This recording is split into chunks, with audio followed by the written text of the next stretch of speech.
Media mainstream adalah media yang berbadan hukum, ya berbadan hukum ya, seperti yang ada sekarang bisa online dan sebagainya.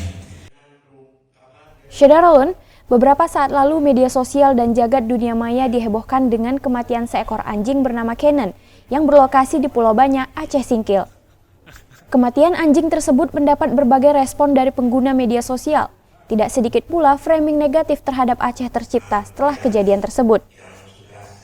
Menanggapi kejadian yang banyak merugikan Aceh tersebut, Kesbang Pol Aceh mengundang Bukhari M. Ali, News Manager Serambi Indonesia, Hasan Basri M. Nur dari kalangan akademisi, serta Azman dari kampus UIN Araniri Banda Aceh pada hari Sabtu 6 November 2021. Kabid Ekonomi Sosial Budaya dan Ormas Kesbang Pol Aceh, Mustafa mengatakan, acara-acara seperti ini untuk membuat pemuda lebih paham mengenai framing dan mengetahui informasi yang sebenarnya terhadap suatu kejadian. Nah, jadi acara ini sebenarnya sangat bagus untuk generasi muda Aceh, khususnya mahasiswa Aceh yang kita harapkan bisa membantu pemerintah Aceh untuk menyampaikan informasi yang sebenarnya mengenai Aceh ini, mengenai Aceh keluar seperti apa. Bukhari M. Ali juga menyebut, media memiliki kewajiban untuk meluruskan kejadian yang menjadi framing negatif dari media luar. Saya kira media juga punya kewajiban ya untuk meluruskan soal kasus-kasus yang menjadi framing negatif dari media-media luar. Ya, di sini tadi juga berkembang bagaimana Aceh menjadi sasaran dari framing negatif ini terhadap salah satu kasus yang ada di Aceh Singkil, yaitu anjing hitam bernama Kenan. Seolah-olah pemerintah Aceh Singkil sudah melakukan kesalahan besar, tidak sayang kepada binatang. Nah ini, ya, makanya media pun harus meluruskan persoalan ini, bahwa tidak seperti yang diduga atau yang di-framing oleh luar, bahwa tidak peduli terhadap binatang.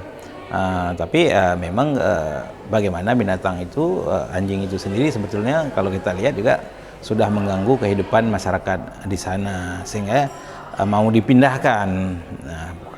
Selanjutnya Hasan Basri M. Nur dari kalangan akademisi menyebut framing negatif terhadap Aceh, terutama dalam pelaksanaan syariat Islam ataupun keistimewaan Aceh, mesti dilawan. Framing negatif terhadap Aceh, terutama yang berhubungan dengan pelaksanaan syariat Islam, pelaksanaan keistimewaan Aceh, itu harus dilawan. Nah, yang terjadi baru-baru ini adalah tentang adanya penertiban anjing di Pulau Banyak di Singkil. Itu juga sudah dibahani dan sudah paham. Mereka sepakat untuk melawan framing negatif yang dilekatkan pada Provinsi Aceh. Terutama untuk melawan ini dilakukan untuk menjaga keistimewaan Aceh. Nah, khusus tentang anjing Kenan yang ada di Singkil, dari referensi yang ditampilkan tadi dipahami bahwa kondisi yang sebenarnya tidak seperti dipersepsikan oleh orang yang ada di luar. Orang luar menganggap itu, menghubungkan itu dengan pelaksanaan syariat Islam dan wisata halal. Ternyata penertiban anjing yang dinamakan Kenan itu adalah keinginan dari pemilik anjing itu sendiri. Karena apa? Karena anjing itu juga sering menggonggong dan sering mengancam menggigit orang. Hal yang sama juga disampaikan Azman, Ketua Prodi Jurusan Komunikasi Penyiaran Islam UIN Araniri, bahwa kampus siap melawan framing negatif terhadap Aceh. Semua framing negatif terhadap Aceh harus dilawan. Kami dari Prodi Komunikasi Penyiaran Islam bersama pemerintah Aceh, bersama mahasiswa, dosen, siap melawan dan mengantisipasi segala framing negatif untuk Aceh. Dari Banda Aceh, Syamsul Azman, Serambi On TV.